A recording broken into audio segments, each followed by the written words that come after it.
ಗ್ರಂಥಾಂತರಂಗದಲ್ಲಿ doctor KS. Narayanachar ಇವರು ಬರೆದ ಮಹಾಭಾರತ ರೋಚಕ ಕಥಾಮಾಲಿಕೆ 1 ಶ್ರೀ ಮಹಾಭಾರತ ಪಾತ್ರ ಪ್ರಪಂಚ ಹೊಸ ಸೇರ್ಪಡೆಗಳೊಂದಿಗೆ 16ನೇ ಅಧ್ಯಾಯ ವಿರಾಟ ಕೀಚಕ ಉತ್ತರನ ಪಾತ್ರದ ಪರಿಚಯ. ವಿರಾಟ ಕೀಚಕರ ಜನನದ ಹಿನ್ನೆಲೆ ಅನೇಕ ಅಚ್ಚರಿಗಳನ್ನೊಳಗೊಂಡಿದ್ದು ಬಹುಜನರಿಗೆ ತಿಳಿದಿರಲಿಕ್ಕಿಲ್ಲ.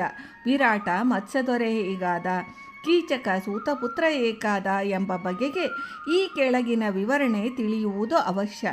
ಚೇದಿ ರಾಜ್ಯಕ್ಕೆ ಉಪರಿಚರನೆಂಬ ಅರಸನಿದ್ದ.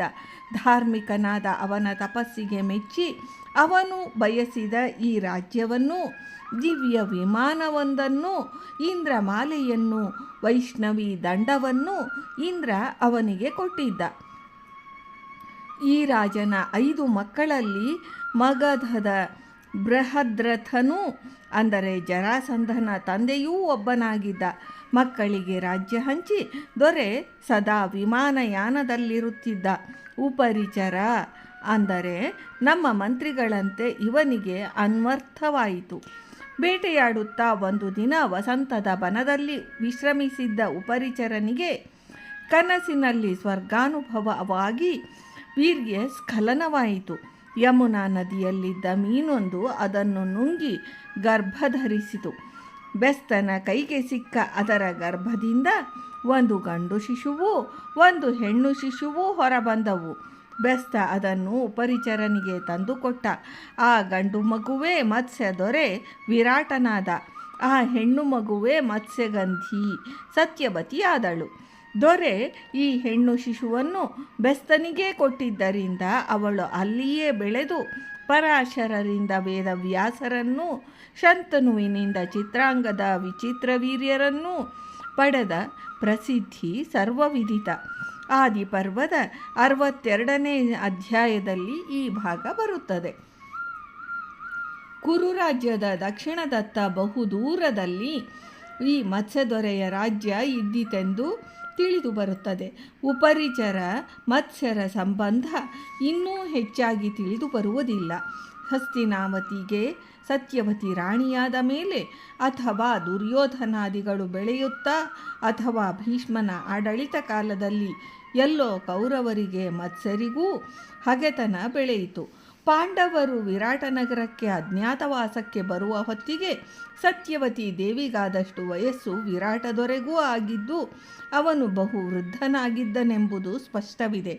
ಆದರೆ ಧಾರ್ಮಿಕ ಸತ್ಯಸಂಗರಃ ಎಂದು ಶ್ಲೋಕ 63 ವೈಶಂಪಾಯನರು ಹೇಳಿದಂತೆ ಆ ವೇಳೆಗಾಗಲೇ ಅವನು ಧಾರ್ಮಿಕನೆಂಬ ಶೂರನೆಂಬ ಪ್ರಸಿದ್ಧಿಯನ್ನು ಪಡೆದಿದ್ದ. ಆದದರಿಂದಲೇ ಅರ್ಜುನ ಪಾಂಡವರ ವನವಾಸಕ್ಕೆ ಯೋಗ್ಯವೆಂದು ಹೆಸರಿಸಿದ 13 ರಾಜ್ಯಗಳಲ್ಲಿ ಮತ್ಸ್ಯದೇಶವೂ ಸೇರಿತ್ತು. ಈ ರಾಜ್ಯಗಳೆಲ್ಲ ಕೌರವನ ವಿರುದ್ಧವಾಗಿದ್ದು ಹಿಂದೆ ರಾಜಸೂಯ ಕಾಲದಲ್ಲಿ ಸ್ವಪ್ರೀತಿಯಿಂದ ಧರ್ಮಜನಿಗೆ ಕಾಣಿಕೆ ಕೊಟ್ಟದ್ದೂ ನೆನಪಿರಲಿ. ಆ ಪೈಕಿ ಮೊದಲ ಹೆಸರು ಪಾಂಚಾಲರದ್ದು, ಎರಡನೆಯದು ಚೇದಿಯದಾಗಿದ್ದು ಶಿಶುಪಾಲ ಹತನಾದ ಮೇಲೆ ಅವನ ಮಗ ಪಾಂಡವರಿಗೆ ಇನ್ನೂ ಹತ್ತಿರದವನಾದ. ಮೂರನೆಯದೇ ಈ ಮತ್ಸ್ಯರಾಜ್ಯ. ಅಷ್ಟು ಹತ್ತಿರ ಆಗಲೂ ಅವರಿಗೆ ಪಾಂಡವರು. ವಿರಾಟ ಪರ್ವದ 1ನೇ ಸ್ಕಂದ 12ನೇ ಶ್ಲೋಕ.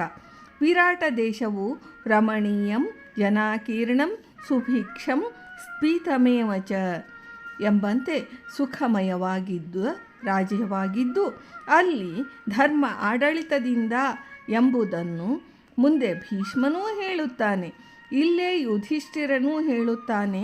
ಮತ್ಸ್ಯೋ ವಿರಾಟೋ ಬಲವಾನ್ ಅಭಿರಕ್ತೋಥ ಪಾಂಡವಾನ್ ಧರ್ಮಶೀಲೋ ವದಾನಶ್ಚ ವೃದ್ಧಶ್ಚ ಸತತಂ ಪ್ರಿಯಃ. ವಿರಾಟ ಪರ್ವದ 1ನೇ ಸ್ಕಂದ 17ನೇ ಶ್ಲೋಕ. ಸತ್ಯವತಿ ದೇವಿಯು ಪಾಂಡವರಿಗೆ ಎಷ್ಟು ಪೂಜ್ಯಳಾಗಿದ್ದಳೋ ಈ ವಿರಾಟ ದೊರೆಯೂ ಅಷ್ಟೇ ಪೂಜ್ಯನಾಗಿದ್ದ ಭಾವ ಇಲ್ಲಿದೆ. ದೊರೆಯ ಧರ್ಮಶೀಲತ್ವ ಮತ್ತೆ ವ್ಯಕ್ತವಾಗಿದೆ.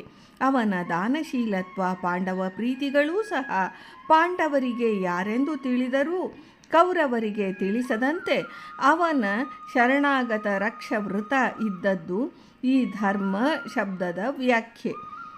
ಅದು ಅವನಿಗೆ ತಿಳಿಯದೇ ಹೋದದ್ದು ಬೇರೆಯೇ ವಿಚಾರ. ಪಾಂಡವರಾದ ನಂತರ ಹಸ್ತಿನಾವತಿಯ ಸಿಂಹಾಸನಕ್ಕೆ ಉತ್ತರಾಧಿಕಾರಿಯಾಗಿ ಬಂದ ಪರೀಕ್ಷಿತ ಉತ್ತರೆಯ ಮಗನಾಗಿ ವಿರಾಟನ ಮೊಮ್ಮಗನೂ ಆಗಿ ಸತ್ಯವತಿ ರಕ್ಷಿಸಿದ ಪೀಠಕ್ಕೆ ಏರಿ ಮತ್ಸ್ಯ ದೊರೆಗೂ ಗೌರವ ತಂದನೆಂದರೆ ಮತ್ಸ್ಯರ ಪ್ರಾಮುಖ್ಯತೆ ಅರಿವಾಗುತ್ತದೆ. ಅಂದಿನ ರಾಜಕೀಯದಲ್ಲಿ ಮತ್ಸ್ಯರ ಪಾತ್ರ ಹಾಗಿತ್ತು. ಈ ವಿರಾಟನ ಸೋದರರು 10 ಜನ ಇದ್ದುದಾಗಿಯೂ ತಿಳಿದು ಬರುತ್ತದೆ. ವಿರಾಟನಿಗೆ ಕೋಸಲ ದೇಶದ ರಾಜಪುತ್ರಿಯಾದ ಸುರಥ ಎಂಬುವಳು ಮೊದಲ ಹೆಂಡತಿಯಾದಳು.